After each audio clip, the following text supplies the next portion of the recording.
More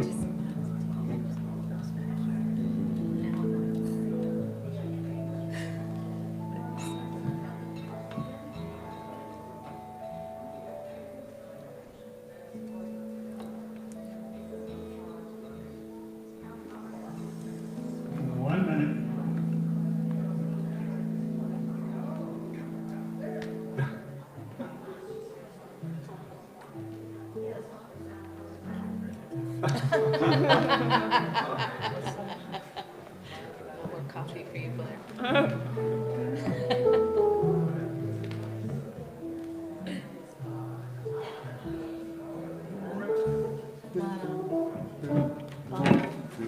Bumps.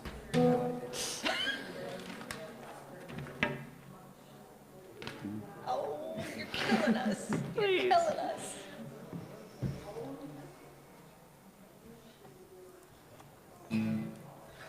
Hi, Patricia. Hi, Patricia.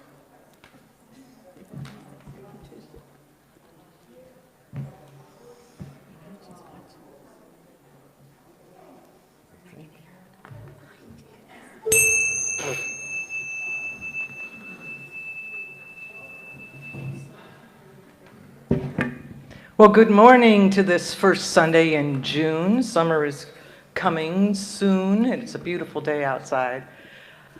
My name is Rhonda Cooley, and I'm the celebration assistant today to welcome you to Unity of Charlottesville alongside Senior Minister Don Lansky. As usual, we always start with songs, so let's think about that for a minute.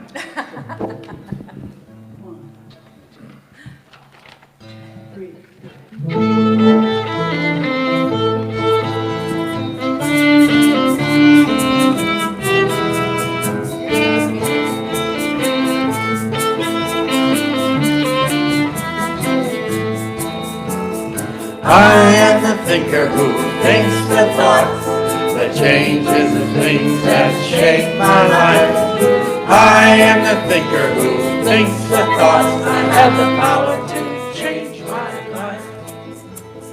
I am the thinker who thinks the thoughts that changes the things that shape my life.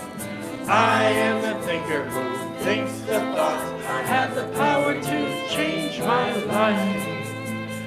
If you ask me who am I am wisdom, I am light, I am more than meets the eye, I cannot be defined. I am the thinker who thinks the thoughts that changes the things that shape my life. I am the thinker that thinks the thoughts and the power to change my life. I am the thinker who thinks the thought that changes the things that shape my life. I am the thinker that thinks the thoughts have the power to change my life. If you ask me what am I am beauty, I am joy, I am more than meets the eye, I cannot be defined. I am a thinker who thinks the thoughts that changes the things that shape my life. I am the thinker who thinks the thoughts I have the power to change my life. I am the thinker who thinks the thought that changes the thing that shapes my life.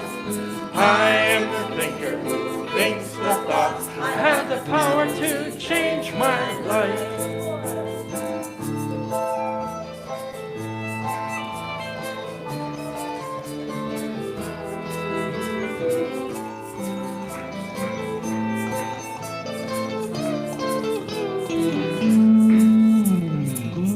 I can choose to be the light that brightens someone's darkest night. I'm so much more than meets the eye. I cannot be defined. I am the thinker who thinks the thought that changes the things that shape my life.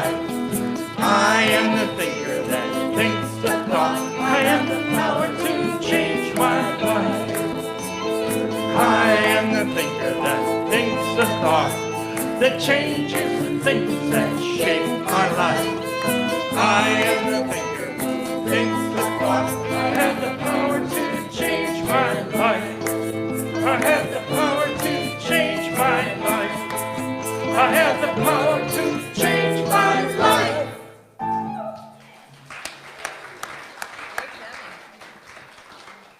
Thank you, Kevin. Thank you, everybody.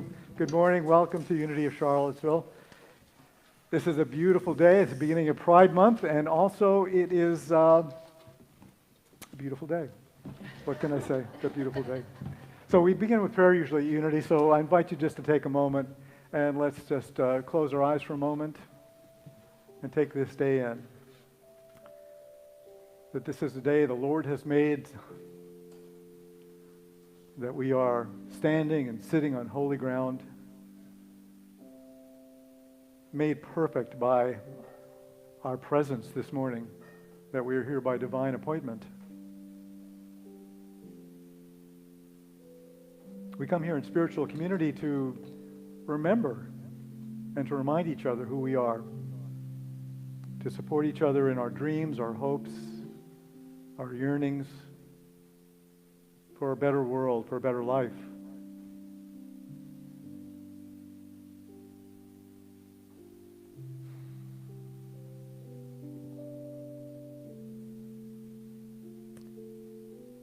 So we just take this moment to come apart for a while, to be apart from our busy lives, to be apart from all the cares and concerns that are all around us. And always in our vision for peace in Ukraine, peace for the families of all of the victims in Uvalde and Buffalo, and peace for those in Miami struggling with the storms right now.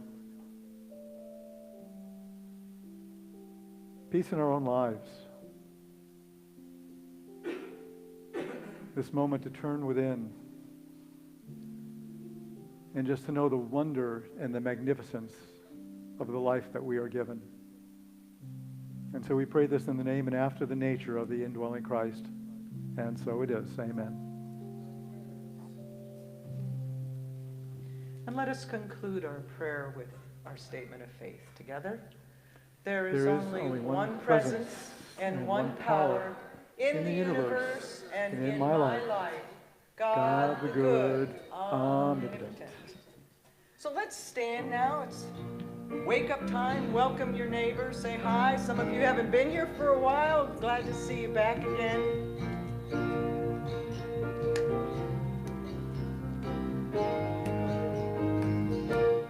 I'm in the right place at the right time. I am just where I'm supposed to be. I'm in the right place at the right time. I am just where I'm supposed to be. Oh, my soul is welcome here. Oh, my soul is welcome here. I am getting the message loud and clear. My soul is welcome here. I'm in the right place at the right time. I am just where I'm supposed to be. I'm in the right place at the right time. I am just where I'm supposed to be. Oh, my soul is welcome here. Oh, my soul is welcome here. I am getting the message loud and clear. My soul is welcome here. I am getting the message loud and clear. My soul is welcome here. And our youth director, Mark, is at the back of the church. Kids' church starts now. Have a great time.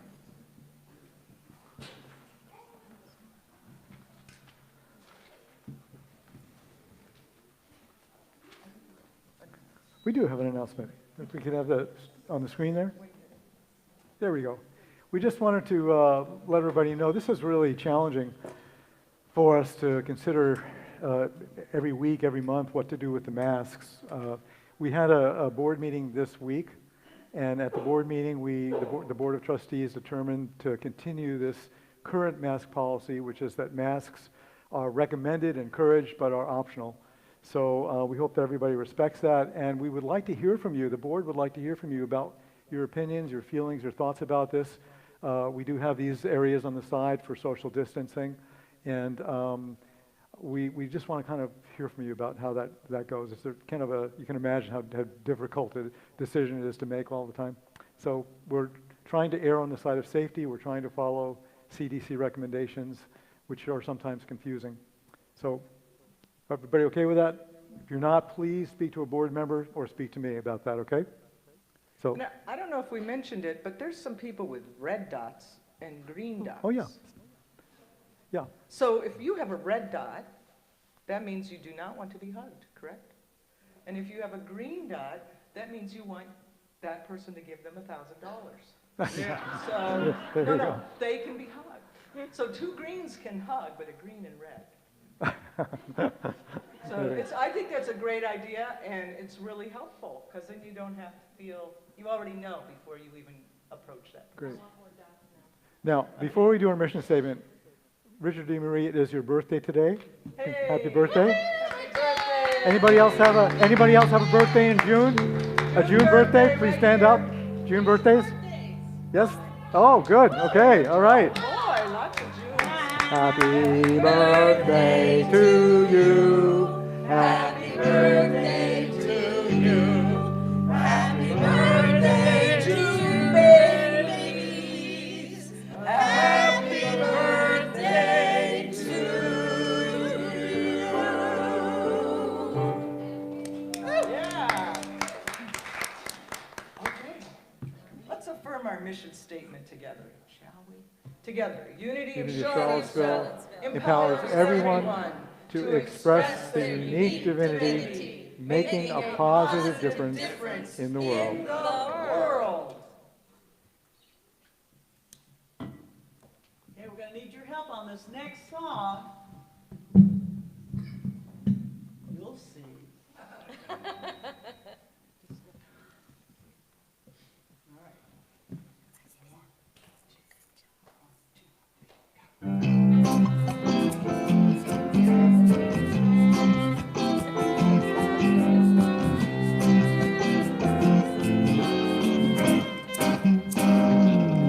I know 3 little words that can mean so much, power every day. These 3 little words can heal my life and help me get out of my way. Every time I hit a roadblock, this is what I say: life is good, let it go.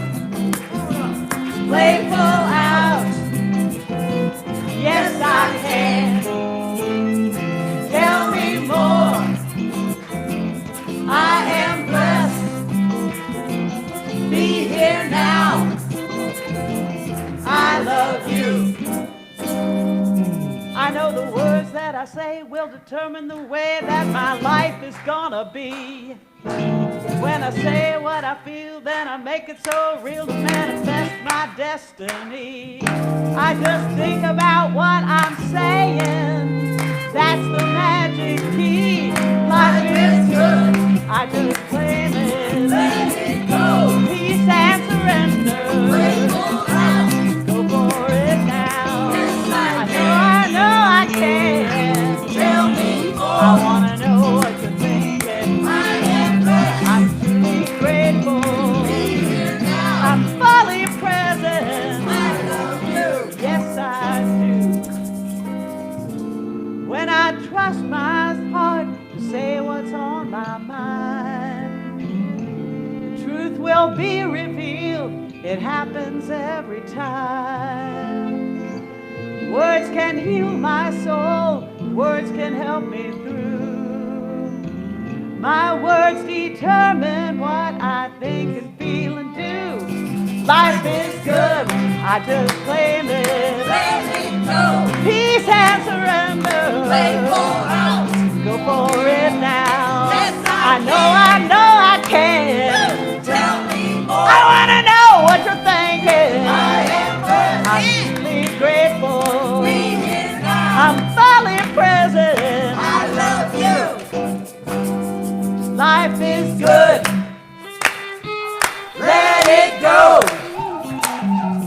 playful out. Yes, I can. Tell me more. I am blessed. Be here now. I love you. Life is good. I just claim it.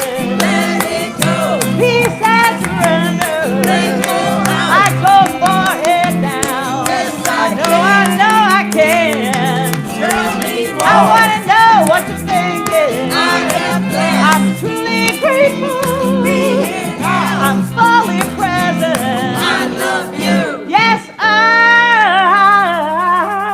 do love you.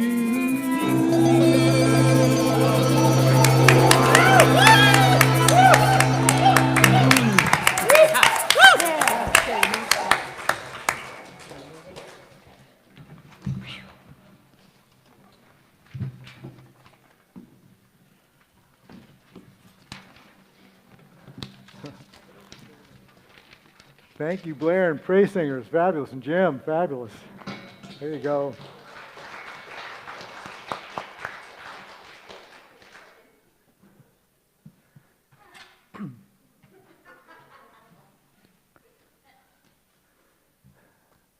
So you know Dave Barry, the syndicated columnist in Miami? This is from Dave Barry. He says, "Get ready to dance naked in the streets because scientists have finally done something that humanity has long dreamed about, but most of us thought would never happen in our lifetimes. That's right, they have levitated a frog." Now, I swear I'm not making this up. According to the Associated Press article sent by a number of alert readers, British and Dutch scientists have succeeded in floating a frog in the air. They did this using magnetism, which, as you recall from physics class, is a powerful force that causes certain items to be attracted to a refrigerator. Magnetism is one of the 6 fundamental forces of the universe, with the other 5 being gravity, duct tape, whining, remote control, and the force that pulls dogs towards the groins of strangers. The Associated Press article states that the scientists levitated the frog by subjecting it to a magnetic field 1,000,000 times stronger than that of the Earth. According to scientists, the frog showed no signs of distress floating inside a magnetic cylinder. Now, I am not a trained scientist, but my reaction to the last statement, and I quote, is, duh. I mean, of course it's a frog. It shows no signs of distress. It's a frog, right? So if magnetic levitation really turns out to be safe, I think it would have some important real-world applications for larger creatures, even humans. For example, getting children out of bed on school mornings. Scientists calculate that the attraction between a child and his or her bed on a school morning is 70 times stronger than the Earth's gravity. So think, parents, how easy it would be if at 6:30 a.m. you could just press a button, thereby activating gigantic magnets under the child's bed that would cause the child to float upward, along with any frogs that were in its bed. And instead of yelling your time to go to school, you're late, you could waste your time saying, "Stop drawing on the ceiling." All right. Tracy, you want those buttons? Yeah, I know you do. In the early 1900s, Robert Goddard and Émile Bachelet had the idea of using magnetism for levitation with trains that would float on electromagnetic fields. And these maglev trains would use the principles of attraction and repulsion to levitate them half an inch off of their guideways, and they would essentially hover vertically and horizontally, being stable and moving forward at speeds up to 300 miles an hour. That was in the early 1900s. That actually became a reality in 1984, and there are now maglev trains in Japan, China, and South Korea. Some of them can go as fast as just under 400 miles an hour. The one in Shanghai that goes from the Shanghai airport to the downtown Shanghai goes 19 miles in 8 minutes. And there are some fascinating studies about magnetism as well. These are reversed. Every year, 100 million monarch butterflies fly south from the U.S. to breeding grounds in Mexico. And scientists have discovered that they respond to magnetic cues in their environment, probably using magnetic materials that are in their head or thorax. And another group of scientists studied this oriental wasp in North Africa and in India. They found that when they're making their beehives, they gather little magnetic crystals and they attach them to the roof of each hexagonal section of a honeycomb. And that way the honeycomb is aligned and level with the gravitational and magnetic force of the earth. So it's pretty amazing. As children, we all played with toy magnets, didn't we? We all learned about them in school and did experiments and all of that. And it was always so cool. There was something magical about the just feeling this unseen force of attraction and repulsion. You could just kind of feel it in your hands. And of course, all of this stuff about magnetism is really just a great metaphor, a metaphysical metaphor for how we create life in our world, right? How we attract things and people and situations and experiences that we need into our lives. And of course, in Unity, we call this the law of mind action. We talk about it quite frequently. And basically, the law of mind action says that our success in life depends upon what we're thinking and how we use our minds. That at all times, we're either drawing to us or pushing away, just like magnets. Just like magnets. And you're very familiar with all of the different ways that we talk about the law of mind action. These are just a few of them. Thoughts held in mind produce after their kind, and where your attention goes, energy flows. Our thoughts are prayers. You get what you think about. Matter and energy are attracted to that which is of like vibration. Birds of a feather flock together. As you mentally hold yourself, so you will be held. As you sow, so shall you reap. What you put out, you get back. What comes around goes around. As a person thinketh in his heart or her heart, so that is. Jesus said it, as you believe it is done unto you. Ernest Holmes, the founder of religious science, said, as God's thought makes worlds and peoples them with living things, so our thought makes our world and peoples it with our own experiences. And of course, the Beatles. White Album. Anybody know it? And in the end, sing it with me. And in the end, the love you take is equal to the love you make. Right? Well, law of mind action. They got it.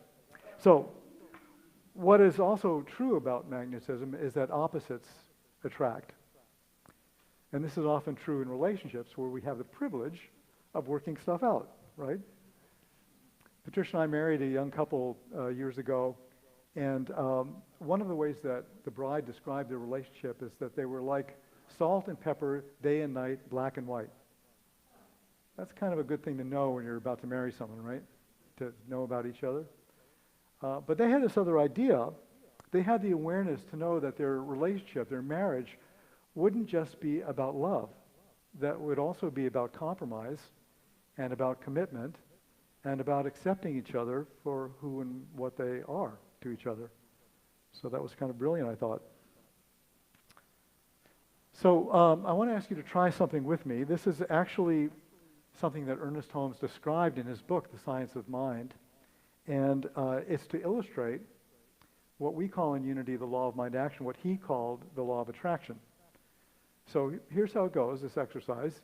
If you would cross your arms as if you're hugging yourself, and when I ask you to, we'll say this sentence 3 times. Wonderful, wonderful, wonderful me. Right? Wonderful, wonderful, wonderful me. We'll say it 3 times. So are you ready?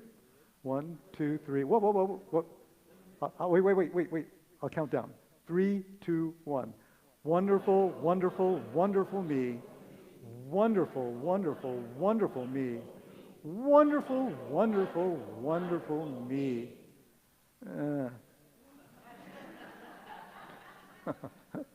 You know, we're supposed to do this with feeling, right? Because to anchor truth, we have to believe it, know it, see it, and feel it, right? So let's do it. Try it again with some feeling this time, okay? Right? 3, 2, 1. Wonderful, wonderful, wonderful me. Wonderful, wonderful, wonderful me. Wonderful, wonderful, wonderful me. Better. Now, my guess is that that experiment is easy for some people and not so easy for others, right? But I want to suggest that if you're not getting how wonderful, how magical, how incredible, how lovable, how worthy, how magnetic you are, then we really need to focus a little bit on that. We need to focus on how we attract stuff into our lives. Because as you believe, it is done unto you. And many of us try to create our life with a great deal of control and manipulation and a great deal of effort as well. So there was an art dealer who owned a very expensive gallery, and one day he was driving around the country looking for bargains, and he found a junkyard, a large junkyard. He went into the junkyard, and he spent several hours there, and he realized after a while that really it was just all junk. So as he was leaving, as he was passing the cash register where the junk dealer was stationed, he noticed that a cat was eating out of a dish on the floor. And as he looked at the dish more closely, he became aware that this was no ordinary dish. This was a dish from the Ming Dynasty, an original Ming Dynasty dish, right? The Ming Dynasty in China from 1368 to 1644. This was very old, right? So the art dealer said to himself, oh my gosh, that junk dealer has no idea what he's got here. If I sold everything I owned, I wouldn't be able to afford this dish. It's priceless. And being a crafty sort of fellow, he had this idea. So he said to the junk dealer, I noticed that you have a cat, that you're a lover of cats, and that your cat is really quite extraordinary. Is there any way that you would sell him to me? The junk dealer said, well, this is our family cat. There's no way I would sell this cat to you. So the art dealer said, what if I give you $100? The junk dealer said, well, it's our family cat. I just couldn't do it. And so the junk dealer said, what if I give you $500? And so the junk dealer thought about it. He said, well, it is our family cat, but okay, give me the $500 and you can take the cat. I can always buy another one. So the art dealer picked up the cat, he started to leave, and just as he was about to leave, he stopped, he paused, he turned back to the junk dealer, and he said, you know, I'm going to need something to feed that cat with, so how about if I toss in another $10 and you give me that dish? The junk dealer said, oh, no, I could never do that. This dish is from the Ming Dynasty. It's priceless. There's no way in the world you would ever afford such a thing. And the art dealer, of course, was stunned. He said, why did you let your cat eat out of a Ming Dynasty dish? And the junk dealer said, ever since I've been doing that, I've sold 10 cats.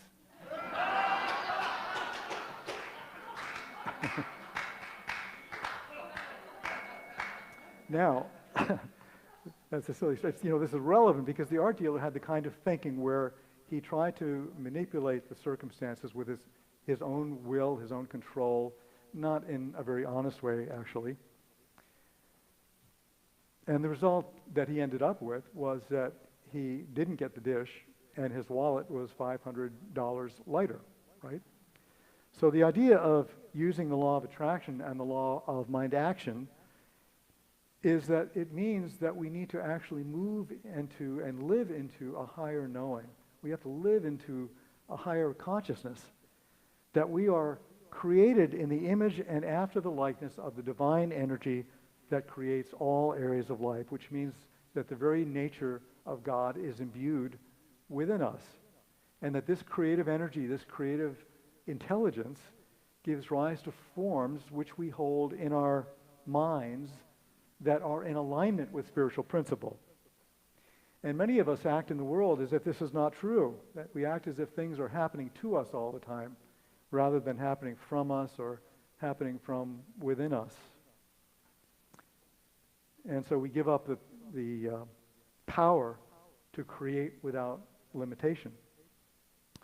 Now, it's not easy to think otherwise, actually, because when we see all of the horrible things going on in the world, that seem to be beyond our control, like this continuing pandemic and its ebbs and flows, which nobody seems to be able to control yet, with like these increased frequencies of mass shootings, like the war in Ukraine, like bizarre and tragic and destructive weather patterns. But the New Thought pioneers like Ernest Holmes had a different idea. He said, since we are thinking beings and cannot stop thinking, and since creative mind receives our thought and cannot stop creating, it must always be creating something for us. What it will make depends wholly upon what we are thinking, and what we shall attract will depend upon that on which our thoughts dwell. So we have to ask ourselves, where are our thoughts dwelling? Where do we allow our thoughts to dwell? He goes on to say, every person is surrounded by a thought atmosphere. The mental atmosphere is a direct result of the conscious and unconscious thought, which in its turn becomes the direct reason for and cause of that which comes into life. Through this power, we are either attracting or repelling. Everyone automatically attracts to himself or herself just what he or she is, and we may set it down that wherever we are, however intolerable the situation may be, we are just where we belong. So this is a really key point, that we don't attract what we want. We attract from what we are, from who we are. And manifestation occurs by being the vibrational energy of that which we want to attract. And so the good news is that we create our experiences, which means that we're either drawing things to us or we're pushing them away. That's the good news. The bad news is that we create our experiences, which means we have direct responsibility for who we are and what we create.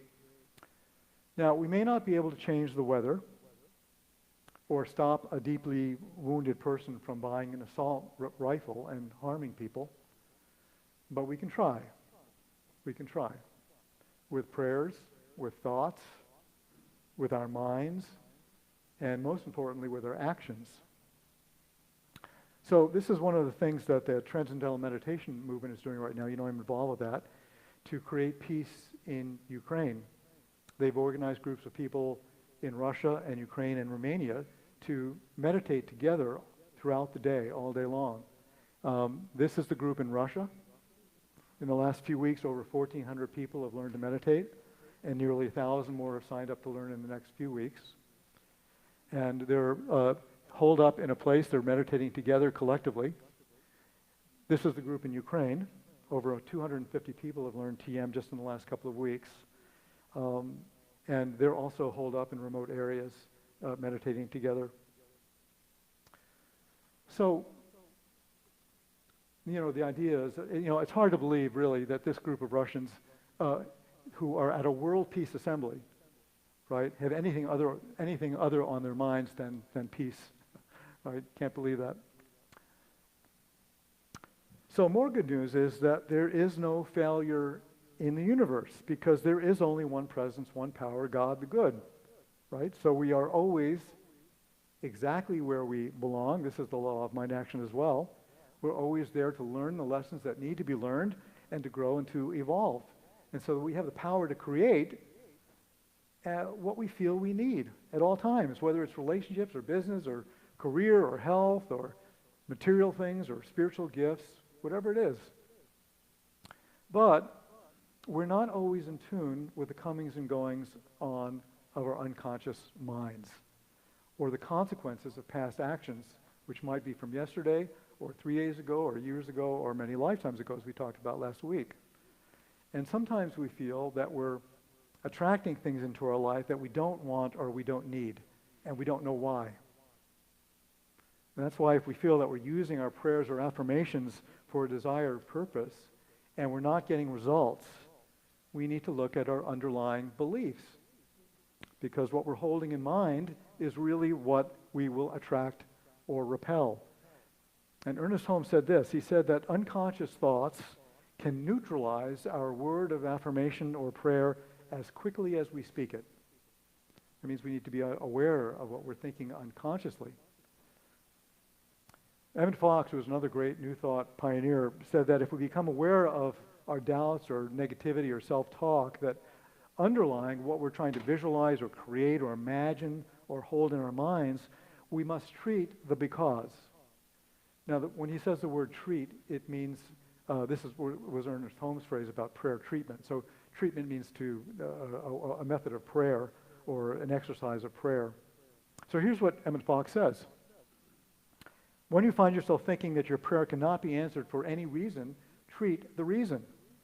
When something says that you cannot demonstrate because, treat the because. When you think I cannot demonstrate because I have not enough understanding, treat for understanding. When you think I cannot demonstrate because I have a headache, treat the headache.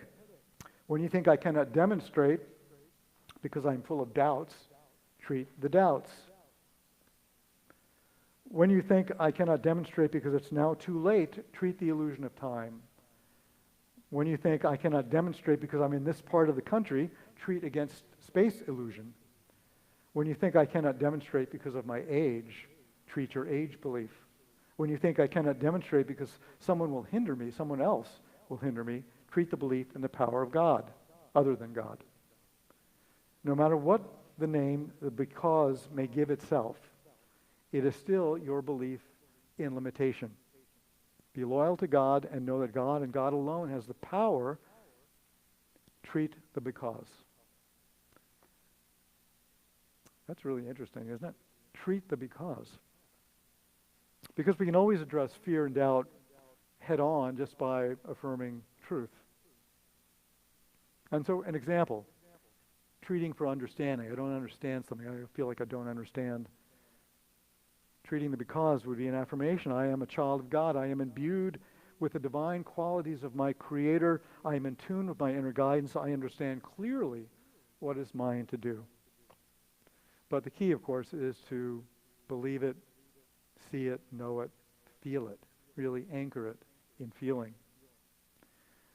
So, of course, it begs the question, what happens when we draw things into our life that we don't want or don't need, like a serious health challenge?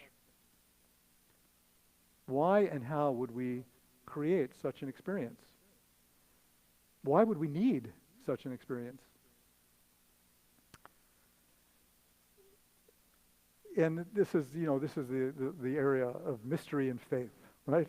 It's really where our faith kicks in. Do you believe that there's a divine purpose, a divine plan? Do you believe that the Creator, the creative intelligence is an intelligent force that is benevolent, that there is only one presence, one power?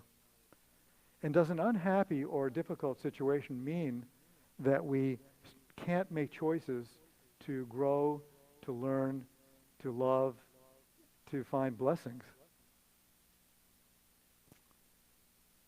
And so the question is, what do you want to attract into your life right now? What do you want to attract from? And if you answer the question, then you have to choose an action plan as well, right? This is the one thing that's, I think, sometimes in New Thought, sometimes in Unity, we forget about that little piece, that you actually have to do something, right?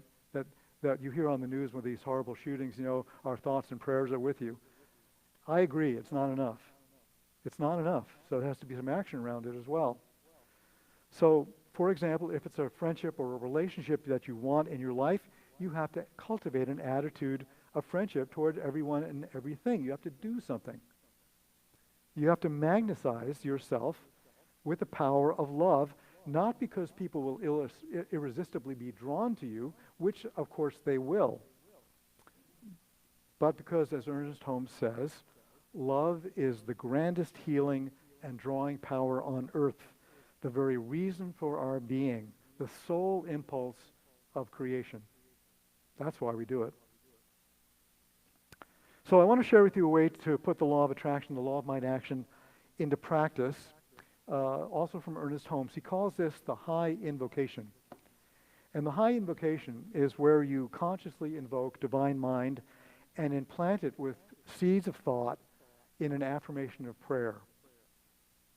Using your own name, declaring an affirmation in the present tense, declaring the truth about yourself, not what you've learned from others, not what you've learned from your family of origin, not what you've learned from the culture or from society, but what you really know is true in your heart of hearts. And as you do this, realize that you are reflecting these statements, into consciousness, which must now be operated by universal law.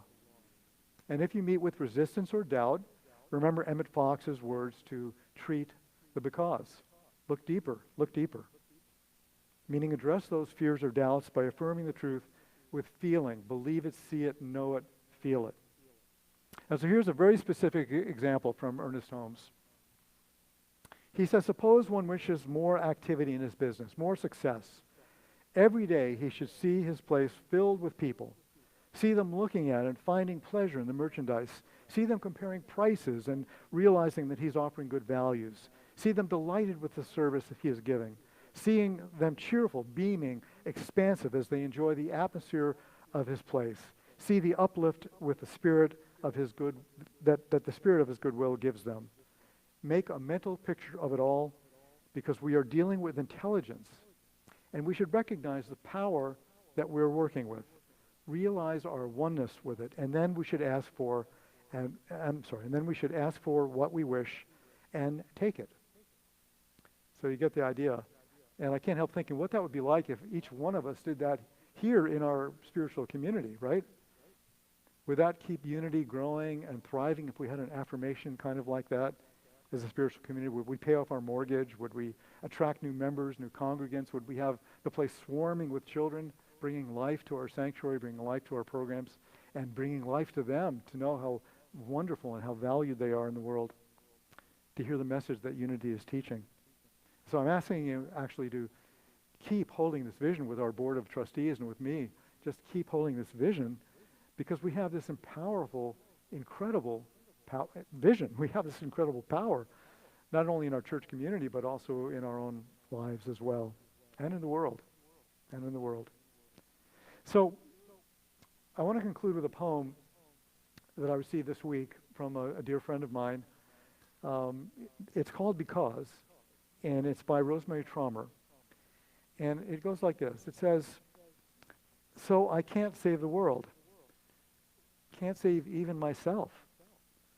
Can't wrap my arms around every frightened child. Can't foster peace among nations. Can't bring love to all who feel unlovable. So I practice opening my heart right here in this room and being gentle with my insufficiency. I practice walking down the street heart first. And if it's insufficient to share love, I will practice loving anyway. I want to converse about truth, about trust. I want to invite compassion in every interaction. One willing heart can't stop a war. One willing heart can't feed the hungry. And sometimes, daunted by a task too big, I tell myself, what's the use of trying? But today the invitation is clear. To be ridiculously courageous in love. To open the heart like a lilac in May, knowing freeze is possible and opening anyway. To love seriously. To give love wildly. To race up to the world as if I were a puppy, adoring and unjaded, stumbling on my own exuberance. To feel the shock of indifference, of anger, of cruelty, of fear, and stay open. To love as if it matters and as if the world depends upon it.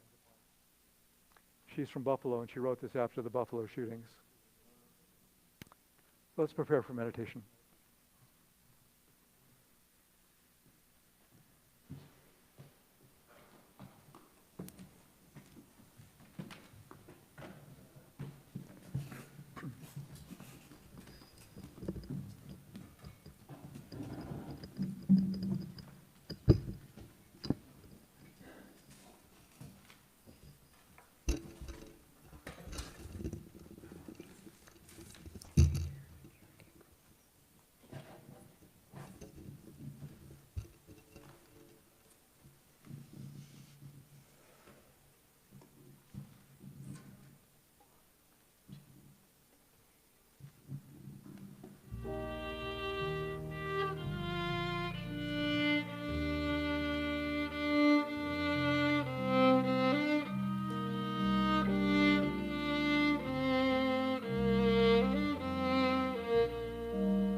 Blessed always, blessed always, for the arms of God surround us.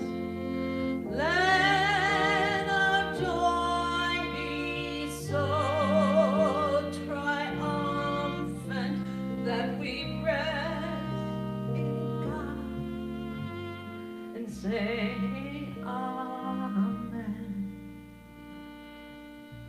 Blessed always, blessed always, for the arms of God surround us.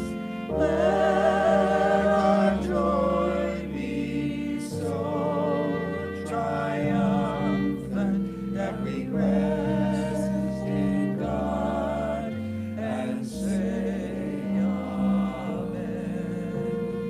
Let our joy be so triumphant that we rest in God and say amen.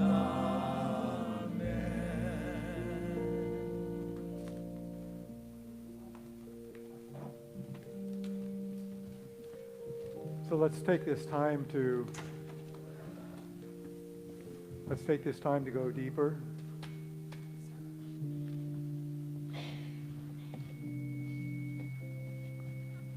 We just relax.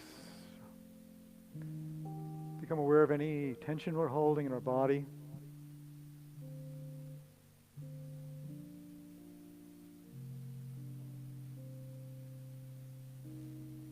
And gently release. Release.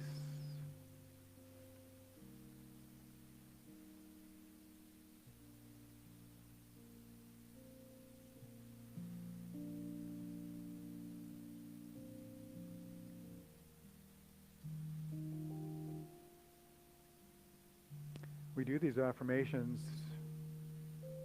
We say them. We repeat them. Sometimes we don't always get the results that we're looking for.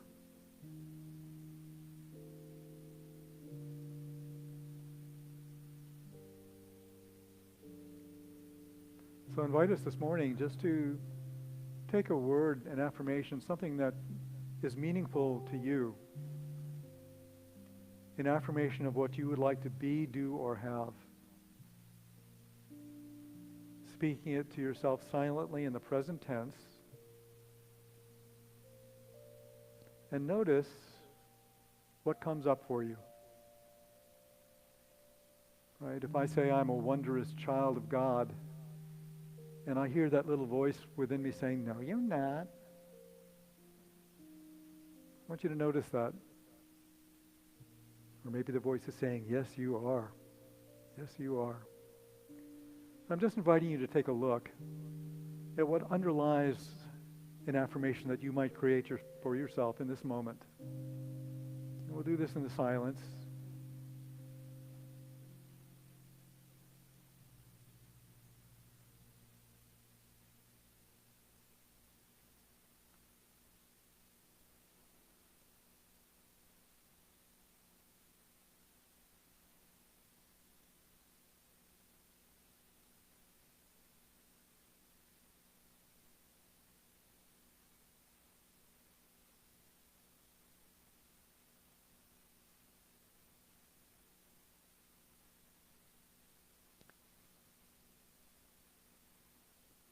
Now, if a little voice came up for you that was negative or contrary to what you are affirming, I want to invite you just to notice and to say, thank you for sharing, but that is not the truth of who I declare myself to be.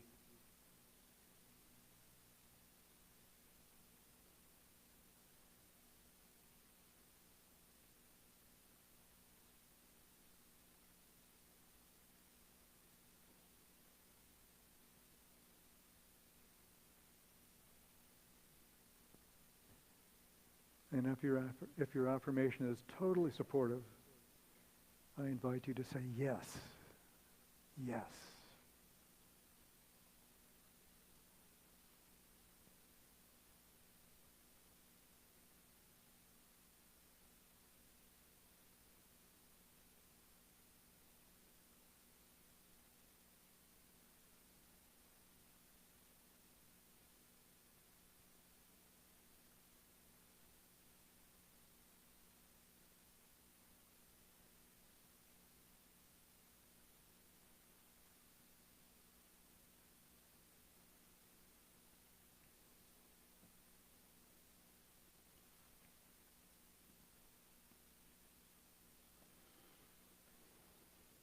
Now I want to invite you to once again cross your arms if you feel willing, as if you're giving yourself a big hug,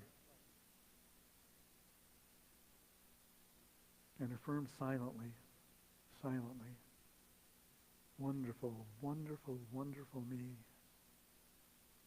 Wonderful, wonderful, wonderful me. Wonderful, wonderful, wonderful me.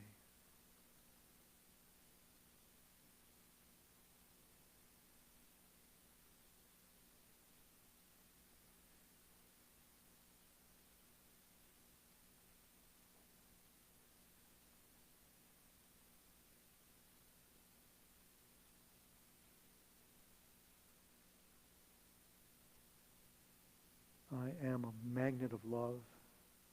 I'm a magnet of power. I am a magnet of compassion.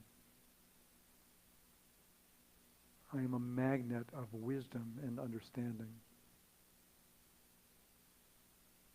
I am a magnet for faith and of faith.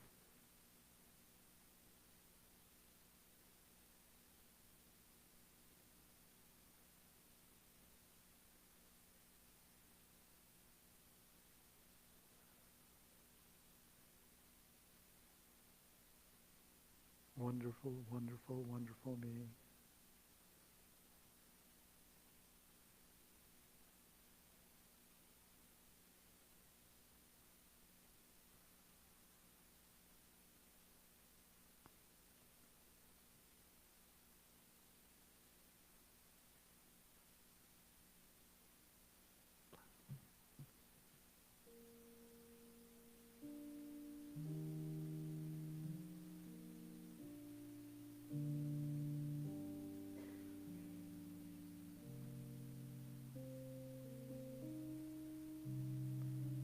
Sing with me if you know it.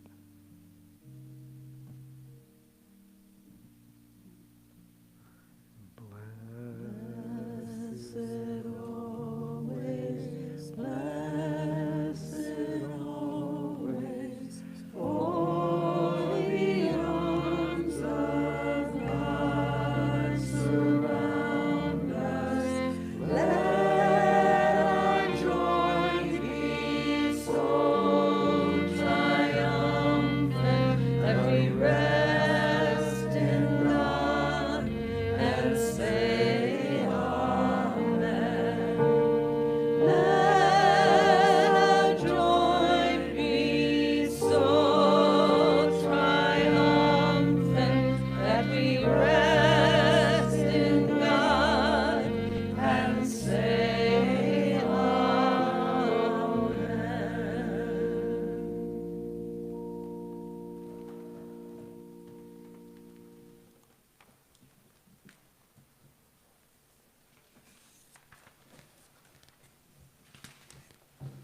So now it's that time in our service where we have an opportunity to give back. But first of all, I'd like to ask if there's anyone here for the first time. We'd just like to say hi and recognize you and make sure you meet a Reverend Don at the end of the service. Anybody here for the first time? Couple, maybe? Okay, welcome. So we take our gifts in our hands, and we know that there's many ways to give here at Unity, not just here today in this present moment, but also online through our website and texting, and of course mail, or dropping it off at the office. So we hold those gifts in our hands and we bless them now. Together, Divine love as me blesses and multiplies all that I have, all that I give, and all that I receive.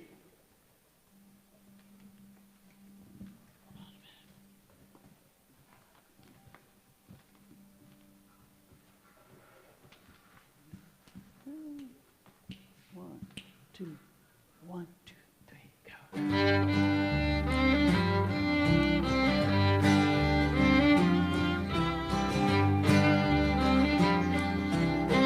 I got a question for you. If you want to be happy, keep your mind off your thoughts. Focus on the things you have, not what you haven't got.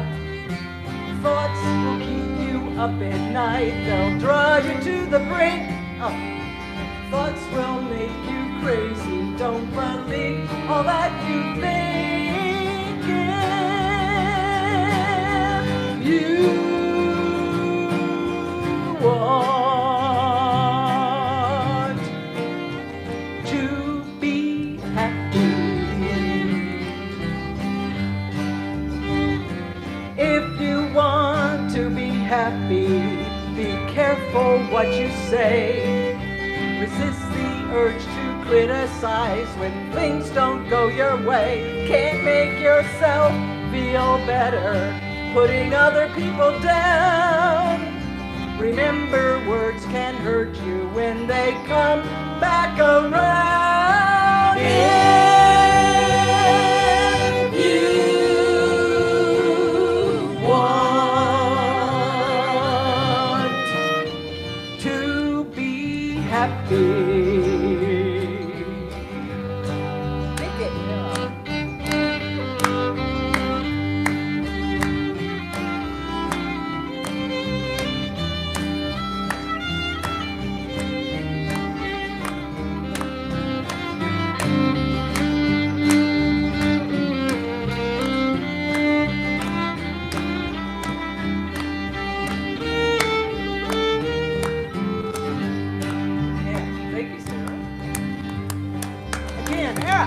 if you want to be happy, gotta give up control.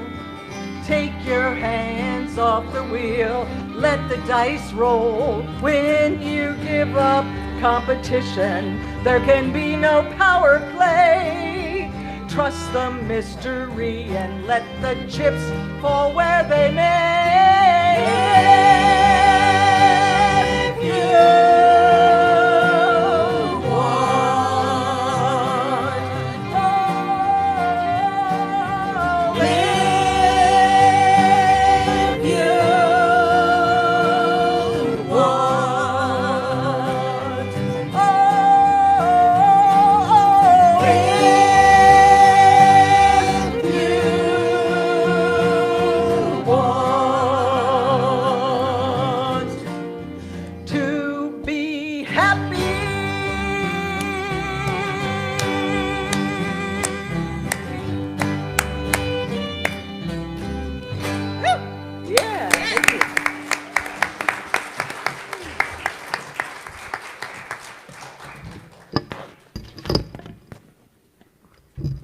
Well, we have some announcements for you today and our transformation.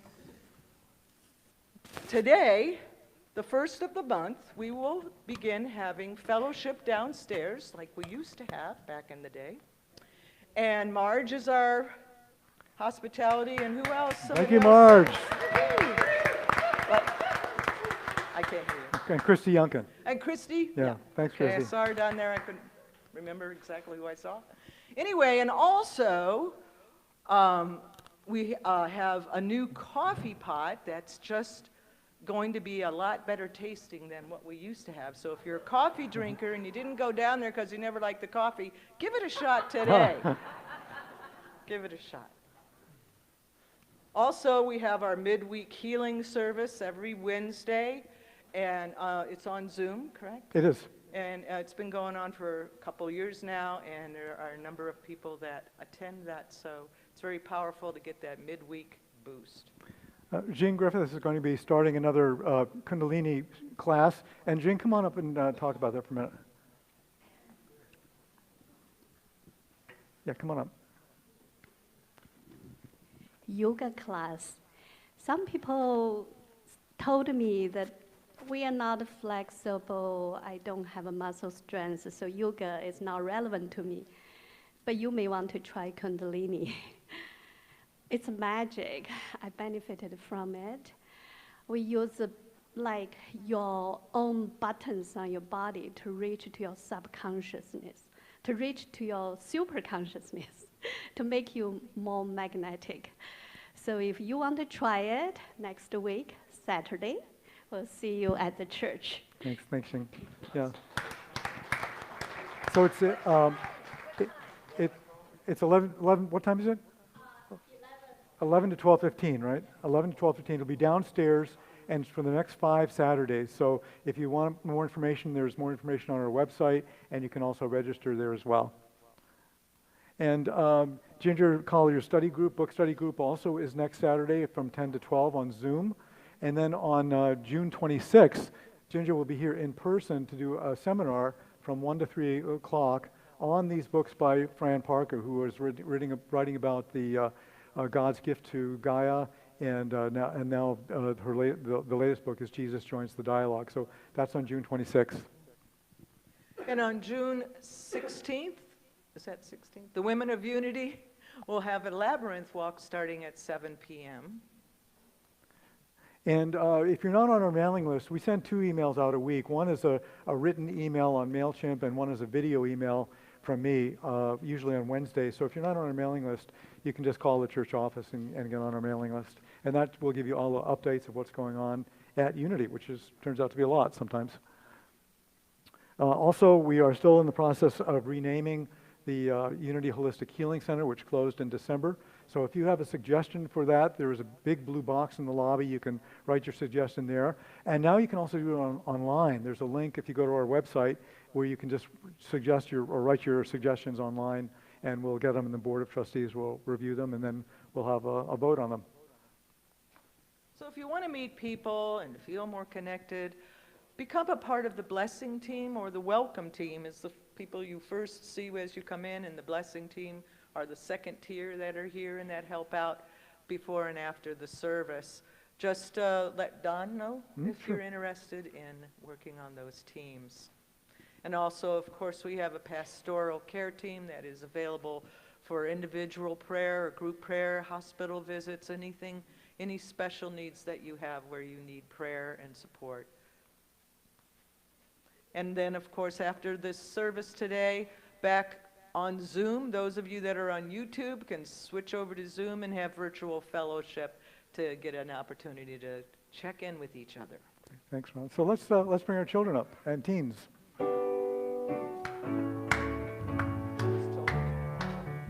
We are walking as the light of God. We are walking as the light of God.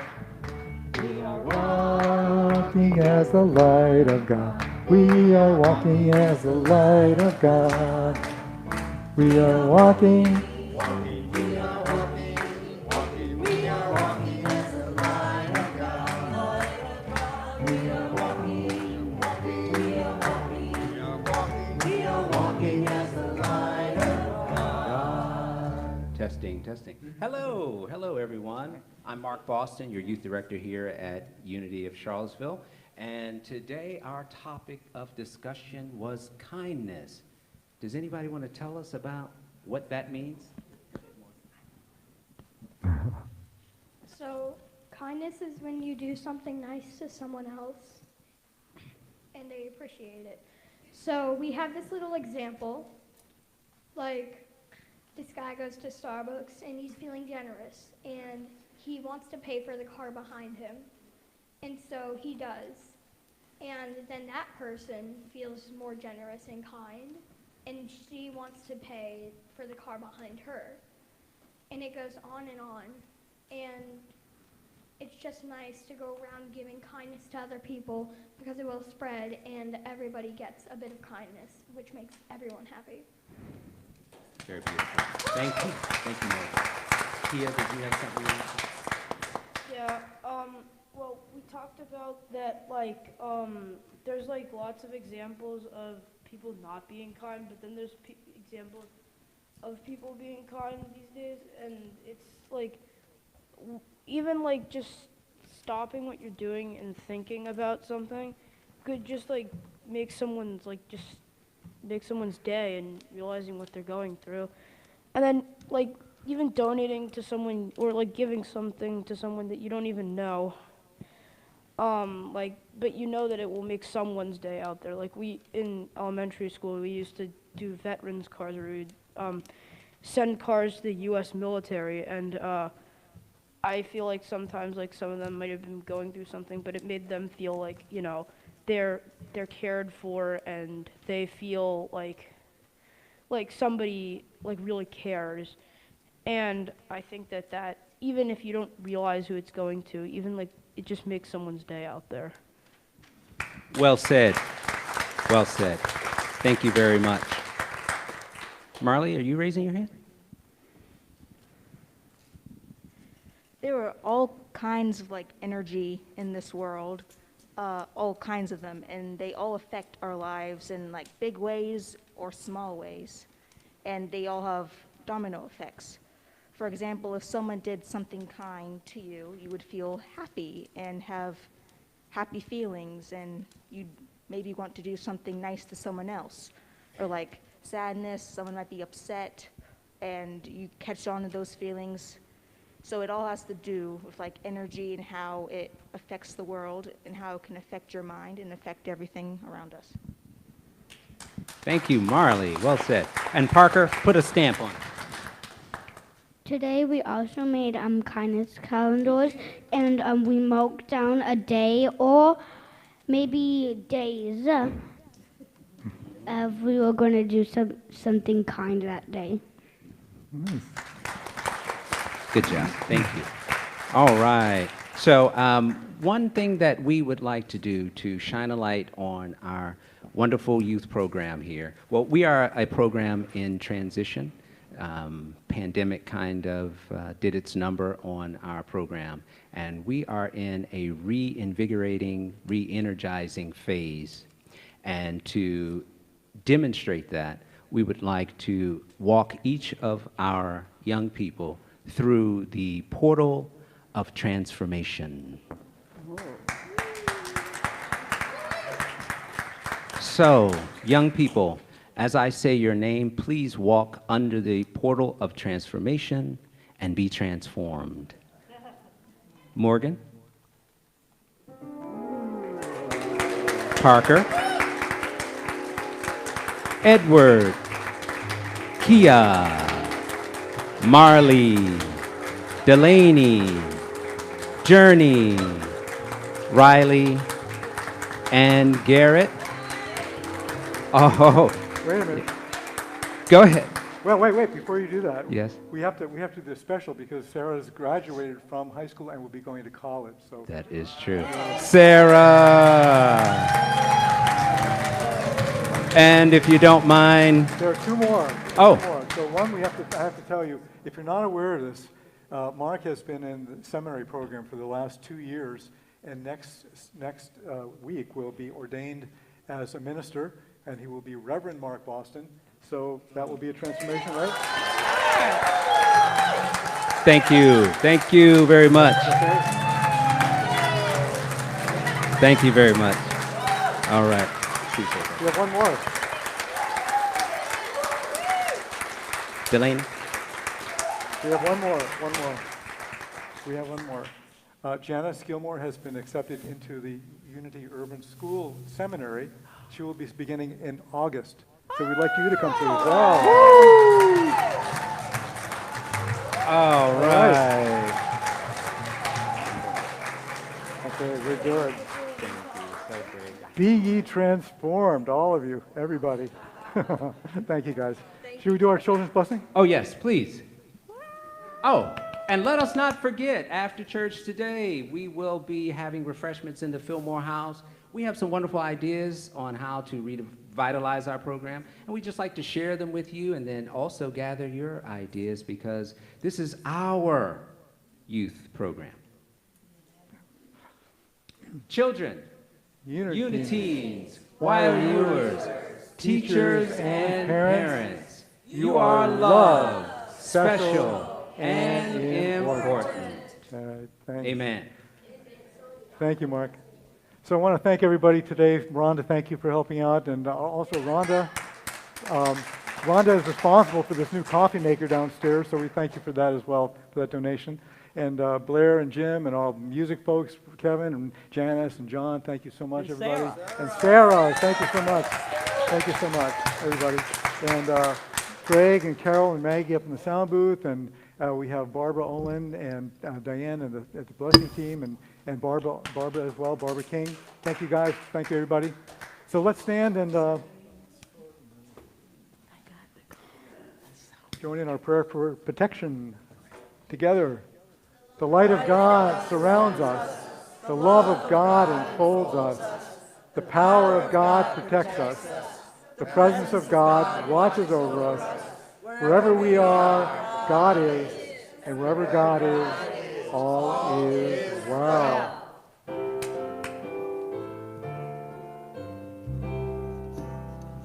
Let there be peace on earth, and let it begin with me. Let there be peace on earth, the peace that was sent to me.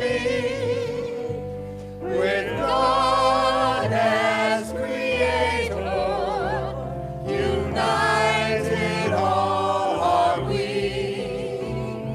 Let us walk with each other in perfect harmony.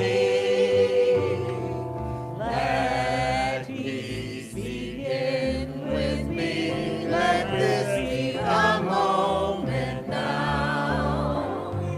With every step I take, let this be my joyous vow. To take each moment and live each moment in peace eternally. Let there be peace on earth, and let it begin with me. So go out and live and love wildly today. Have a great day. Yes.